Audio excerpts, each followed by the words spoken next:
ہیں تو اس کا نتیجہ کیا ہوا؟ وہ آ گیا، شہباز شریف آ گیا اور آپ کے سامنے جو ملک کے اب حالات ہیں آپ ساری قوم کے سامنے ہیں۔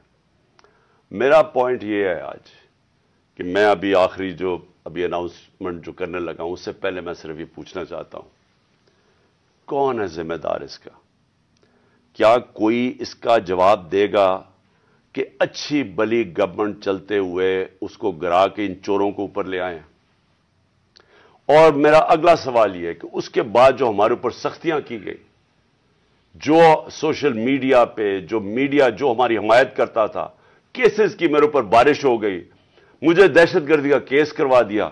25 مئی کو پولیس نے جس طرح ہمارے اوپر ظلم کیا، اور جب ہم پولیس والوں سے پوچھتے تھے وہ کہتے جی ہمیں پیچھے سے آرڈر ہے۔ جس طرح کا ہمارے اوپر ظلم کیا گیا، میں سوال یہ پوچھتا ہوں کہ کیا ہم بھیڑ بکریاں ہیں؟ ہم کیڑے مکوڑے ہیں کہ آپ جب فیصلہ کریں پہلے اور میں نے آپ کے کانوں سے، جنرل باجوہ کے کانوں سے سنا کہ یہ کرپٹ ہے، اب آپ نے فیصلہ کیا کہ یہ ٹھیک ہو گئے ہیں، اور آپ نے فیصلہ کیا کہ جناب یہ آپ ملک کو ٹھیک کریں گے۔ تو کیا ہم وہ کیڑے مکوڑے ہیں کہ جدھر آپ بھیڑ بکریوں کو دھکیلیں گے ہم ادھر چلے جائیں گے؟ یعنی ہم انسان ہیں یا ہم جانور ہیں کہ جو آپ کا فیصلہ ہو بند کمروں کے اندر ہم اسی کے اوپر چل پڑے؟ اور آپ کو جب نظر بھی آ رہا تھا کہ پاکستانی قوم ان کو ریجیکٹ کر رہی ہے، ہمیں تو ہمارے ساتھ میرا تو فائدہ کروا دیا، مجھے تو اللہ نے کبھی اتنی عزت دی نہیں جو اس کے بعد ملی ہے، لیکن ملک کو کدھر پہنچا دیا آج۔ اور میں کیا یہ پوچھنا چاہتا ہوں کہ پاکستان کا مستقبل ہے کہ پہلے یہ لوٹیں گے، اب ان کے بچے تیار ہو گئے ہیں لوٹنے کے لیے، کیا اب ہم ان کو لے کے آئیں گے؟ اور اگر ہم ان کے خلاف جائیں گے اور ہم ان کو ریزسٹ کریں گے تو ہمیں پھیٹا لگایا جائے گا، ہمارے پر کیسز کیے جائیں گے، ہمیں ڈرایا جائے گا۔ مجھے ابھی بھی کہہ رہے ہیں کہ جی آپ اگر آپ نے گورنمنٹ چھوڑ دی تو آپ کے اوپر بڑا ظلم ہوگا، آپ کی پروٹیکشن چلی جائے گی۔ جب میں جا رہا تھا، میں آج اپنی قوم کو بتانا چاہتا ہوں کہ جب میں جا رہا تھا مارچ کے اوپر، سب کو، میرے ارد گرد بھی لوگوں کو پتا ہے، میں نے سب کو کہا تھا کہ اس میں واردات ہوگی، میرے خلاف میری جان کو خطرہ ہے۔ میں نے ٹی وی کے اوپر جا کے اس سے پہلے بتایا تھا کہ یہ دینی انتہا پسند کے نام پہ مجھے قتل کریں گے۔ ہر روز جب میں مارچ پہ جاتا تھا اور میں بشرا بیگم کو خدا حافظ کہتا تھا، میں تو ان کو سلام کرتا ہوں کہ ان کو پتا ہوتے ہوئے کہ میری جان خطرے میں تھی، اس کے باوجود وہ مجھے کہتی تھی کہ نہیں جاؤ، یہ جہاد ہے، یہ اللہ کے لیے آپ کام کر رہے ہیں۔ کوئی اپنی زندگی خطرے میں نہیں ڈالتا پیسے کے لیے یا اقتدار کے لیے، کوئی زندگی خطرے میں نہیں ڈالتا۔ جہاد کے لیے جب آپ اللہ کے لیے کام کر رہے ہیں تب آپ پتا ہوتے ہوئے کہ اب زندگی خطرے میں، اس کے باوجود جاتا تھا میں۔ اور میں جیسے ٹھیک ہوں گا انشاءاللہ، جیسی میں چلنے کے قابل ہوں گا میں پھر نکلوں گا باہر، کیونکہ یہ اللہ کا کام ہے۔ اپنی قوم کو حقیقی طور پہ آزاد کرنا یہ اللہ کا حکم ہے ہمیں۔ ظلم اور ناانصافی کے ساتھ سامنے کھڑا ہونا یہ اوپر والے کا حکم ہے، اس کو وہ جہاد کہتا ہے۔ امر بالمعروف پہ چلنا، کہ جب آپ دیکھ رہے ہیں سارے چوروں کا ٹولہ اوپر بیٹھ گیا ہے اور آپ چپ کر کے بیٹھے رہیں بھیڑ بکریوں کی طرح، یہ آپ قرآن کا جو اللہ کا حکم ہے اس کے خلاف جا رہے ہیں۔ تو میرے لیے تو یہ جہاد ہے، تو میں نے تو یہ رکنا نہیں ہے۔ اور میں اپنی ساری قوم کو آج کہہ رہا ہوں، میں نوجوانوں آپ کو کہہ رہا ہوں، یہ کبھی نہ سوچے جو یہ 7.5 لاکھ ہمارے لوگ ملک چھوڑ کے گئے ہیں۔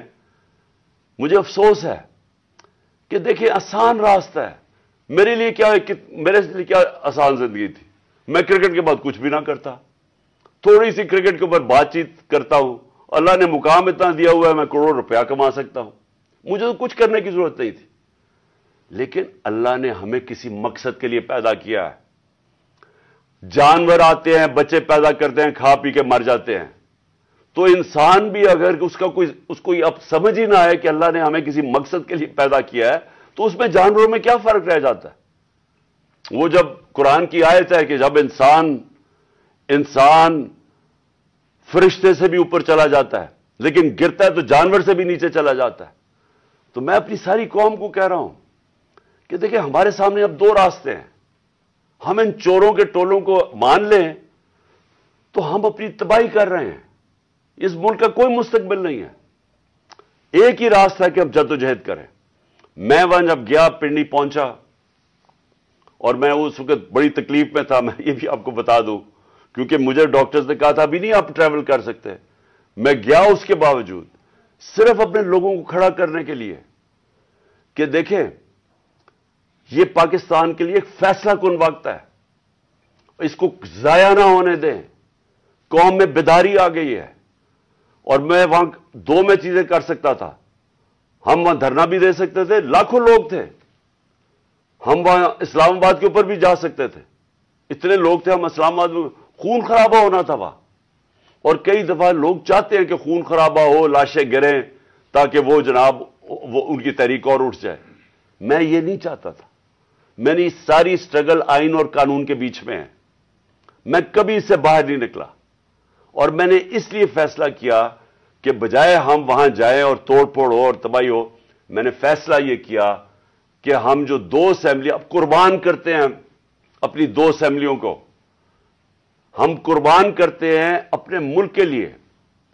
اور اس لیے کرتے ہیں کہ ان کو جب 66% پاکستان میں الیکشن ہوگا, جب ہم ان 2 اسمبلیوں سے نکلیں گے, جو میں بھی بتانے لگا ہوں کب نکلیں گے, 66% پاکستان میں الیکشن ہوگا. تو عقل تو یہ کہتی ہے کہ آپ جنرل الیکشن کروا دیں. لیکن میں پھر سے کہتا ہوں یہ خوف زدہ ہیں, الیکشن ہارنے سے ڈرے ہوئے ہیں. ان کا کوئی پاکستان کا مقصد نہیں کہ پاکستان اوپر جا رہا ہے یا نیچے جا رہا ہے. ان کا مقصد ایک ہے, کیسے اپنا چوری کا پیسہ بچانا ہے انہوں نے. اور اس لیے یہ الیکشن نہیں کروائیں گے. اور اسی لیے ہم نے فیصلہ کیا کہ ہم الیکشن کروائیں گے. اور میں نے اپنے سارے وکیلوں سے پوچھ لیا ہے, یہ کوشش بھی کریں گے الیکشن کمیشن کے ذریعے کہ یہ کسی طرح ڈیلے ہو جائے. آئین بالکل اجازت نہیں دیتا 90 دن کے آگے. ہم نے فیصلہ کیا ہے, اور میں بڑا شکر گزار ہوں اپنے دونوں چیف منسٹرز کا کہ انہوں نے بالکل میرے ساتھ چلے ہیں, میرا ساتھ دیا ہے. ہم نے فیصلہ یہ کیا ہے کہ ہم اگلے جمعے کو, آج ہے ہفتہ, اگلے جمعے کو ہم دونوں پختونخوا کی اسمبلی ڈیزالو کر دیں گے اور پنجاب کی اسمبلی ڈیزالو کر دیں گے. اور اس کے بعد ہم الیکشن کی تیاری کریں گے. اور اس کے بعد ہماری جو 100 غالباً 23 سیٹیں ہیں اس وقت نیشنل اسمبلی میں, ہم وہاں جا کے نیشنل اسمبلی میں جا کے اسپیکر کے سامنے ہم کھڑے ہو کے کہیں گے کہ ہمارے ریزگنیشن ایکسپٹ کرو. یہ ڈرامے نہ کرو کہ چن چن کے 8 جو انہوں نے پہلے ہمارے ساتھ کیا تھا, انہوں نے بجائے ہمارے باقی ریزگنیشن ایکسپٹ کرنے کے, انہوں نے 8 سیٹیں چنی. یہ جو بڑا کرپٹ یعنی مورلی کرپٹ الیکشن کمیشن ہے, اس نے نواز شریف کے ساتھ بیٹھ کے 8 سیٹیں چنی جو ہماری سب سے کمزور سیٹیں تھیں, جن میں بڑی کم مارجن سے ہم جیتے تھے.